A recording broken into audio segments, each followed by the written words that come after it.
عمار بن یاسر رضی اللہ عنہ فرماتے ہیں کہ انہوں نے امیر المومنین عمر بن خطاب رضی اللہ عنہ سے کہا، آپ کو یاد نہیں ہم سفر میں تھے، میں اور آپ،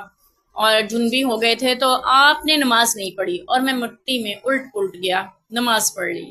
ٹھیک ہے، یہ ان کو یہ تو پتا تھا کہ اللہ نے مٹی کو پاک کیا ہے جب کوئی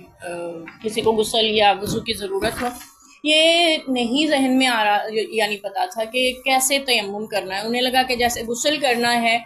پورا سر سے پاؤں تک انسان نہاتا ہے پانی سے، وہ اسی طرح مٹی سے نہا لیے۔ آپ صلی اللہ علیہ وسلم نے انہیں کسی کام سے بھیجا تھا، واپس جب وہ اس حملیے میں لوٹے تو انہیں کہا، فرمایا یہ کیا کیا تم نے؟ وہ کہتے لگے رسول میں نے تیمم کیا۔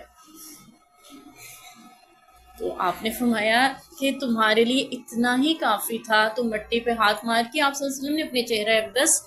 اور اپنے ہاتھوں پر مسح کر کے بتایا کہ تمہارے لیے اتنا ہی کافی تھا، مٹی میں یوں لوٹ پوٹ ہونا ضروری نہیں تھا۔ ٹھیک ہے، تو ہمیں پتہ ہونا چاہیے کہ مٹی سے نہانا نہیں ہے